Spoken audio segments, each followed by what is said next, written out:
Welcome to North Shreve Virtual Storytime. I'm Miss Lynn at the North Shreveport branch, and today I have a very special guest with me. This is my friend Cotton Ball. Cotton Ball is a dragon. Say hi, Cotton Ball. What is that? Oh, Cotton Ball's very shy and he doesn't like to talk to strangers. But that's okay because today I decided to read a story all about a dragon. Would you like that, Cotton Ball? You would? Okay, well, let's get started. Today's story is Oscar and the Very Hungry Dragon. There's the title, by Ute Krause.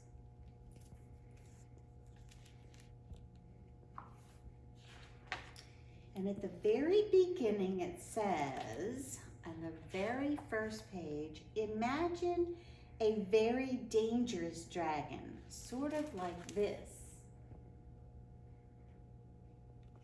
And then on the title page, it says, now imagine a dragon 5 times as dangerous.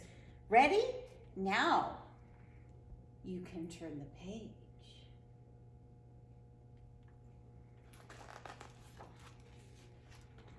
The earth shook and trembled. The great dragon was awake and very hungry. It was time to feed him a princess, but no princess was available. If you look over here, you can see the princesses all going away in the limousine. They must have had a princess party to go to. How convenient. So the next best thing was to give him a child. Mr. Ballymore, the village elder, had all the children write their names on pieces of paper and put them in a hat. He shook the hat and picked a name, Oscar. Oscar had to go and meet the dragon. His mom wept bitterly. Oscar doesn't look too upset though, does he?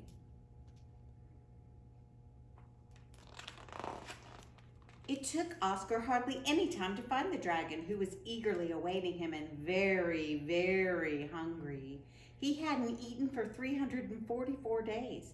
But when he saw Oscar, he was disappointed. He had hoped for a fat, juicy princess. Why, you're not even a teeny-weeny snack, he roared. Oscar held his nose. The dragon had really bad breath after his long fast. Oscar knew he couldn't run away, so he had to think of a clever answer really fast. If I were you, he said, I'd fatten me up and turn me into a main course. The dragon considered Oscar's suggestion. Not a half bad idea, he growled. He swept Oscar up and carried him off to his lair. A lair is where a dragon lives.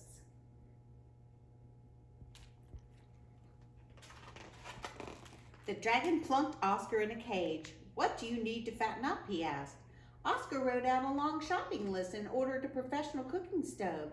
When the dragon returned with all the goodies, Oscar immediately set to work on a wonderful meal.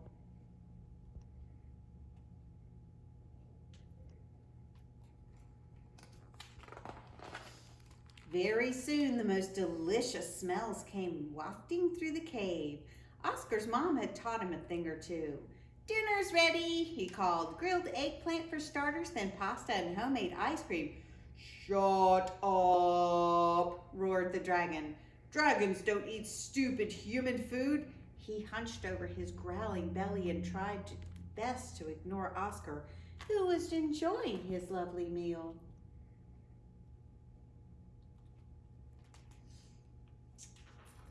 Oh dear. The next morning, Oscar handed the dragon a new shopping list. It was 3 times as long as the list from the day before. The dragon returned with all the groceries. Soon the smells that filled the cave made his mouth water. He could feel his empty belly rumbling like a steam engine. No, he yelled when Oscar offered to share his meal. Every day, the shopping list grew longer and longer. Oscar's cooking grew better and better. He made the most amazing dishes. The poor dragon grew dizzy with hunger, but he continued to refuse Oscar's offer. "No and no again," he roared.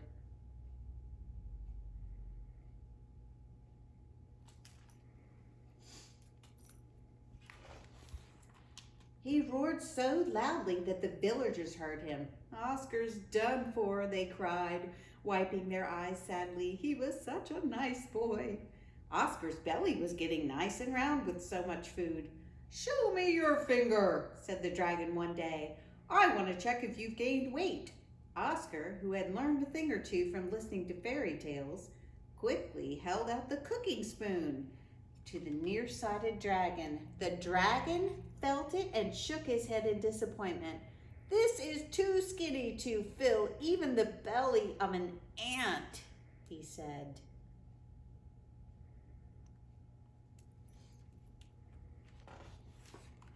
"Well, I have some leftovers," said Oscar to comfort the poor dragon. "No," the dragon began to roar, but then his voice cracked and he had to lean against the wall. He had grown so weak with hunger. "Well," he added in a small voice, "on the other hand, it would be a waste of food not to eat them, wouldn't it?" "Yes, it would," said Oscar, and he began to dish up the leftovers. The dragon, who had only eaten princesses so far, was amazed when he tasted Oscar's cooking. In fact, he liked it so much he wanted more and more, and when the last plate was licked clean, he fell into a deep, happy sleep. He snored so loudly that Oscar didn't sleep a wink.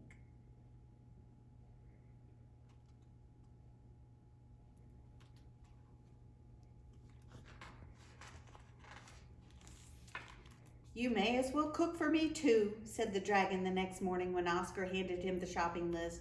Oscar outdid himself that day. Asparagus soup, followed by filet mignon on a bed of young beans with a crepe Suzette to top it off. The dragon was amazed, though of course he didn't show it, and from that day on, Oscar cooked for both of them. As the smells came wafting down into the village, Oscar's mother cried, "He's alive! Oscar's alive! I recognize those smells. I taught him how to cook that dish."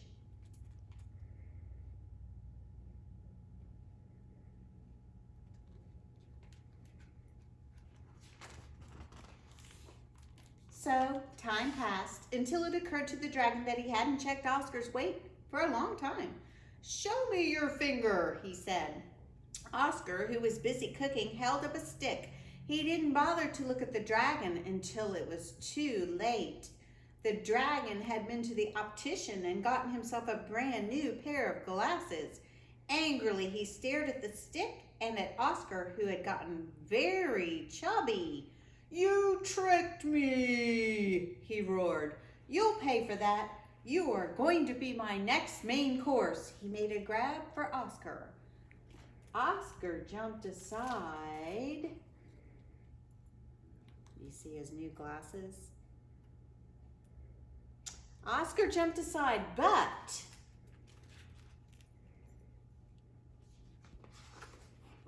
he wasn't quick enough. The dragon held him tight between his claws, ready to swallow him whole. "Wait," cried Oscar. "Think before you act. If you eat me now, fine. You'll have one good meal. But never again will you have double-layered chocolate cakes, fudge sundaes, coconut creams, or meringues. Not to mention chocolate chip cookies, banana splits, blueberry pies."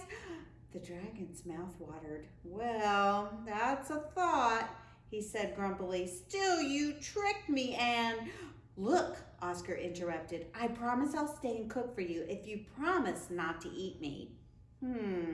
"I'll have to think about that," muttered the dragon. But actually, he already knew that eating Oscar would be a real waste. "All right," he said, pouting a little. "One more thing," Oscar added. "My birthday's coming up and I want to invite my family and all my friends." "All right," said the dragon. "Let's go."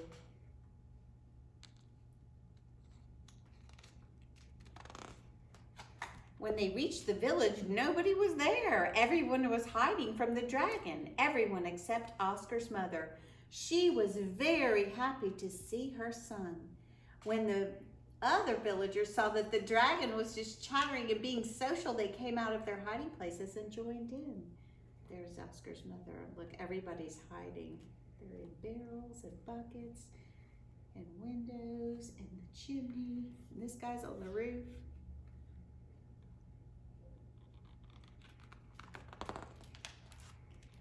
Everyone came to the party at the dragon's den. They all brought something to eat. It was the best birthday party Oscar had ever had. The dragon ate his way through all the dishes, took all the kids for rides on his back, and when it grew dark, made the most fantastic fireworks anyone had ever seen. What do you think about that?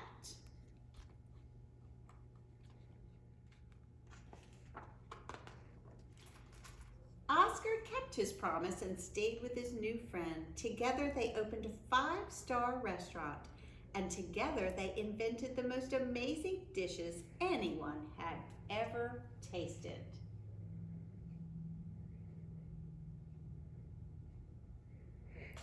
The end. Well, Cotton Ball, did you like the story? You did. Wasn't it great? You did. What did you like the best about it? Oh, he's liked the ending, the very best. I liked when the dragon got glasses and could see when Oscar was holding up a stick instead of his finger. That was kind of scary, wasn't it? Okay, well, we'll see you next time on Virtual Storytime. Bye.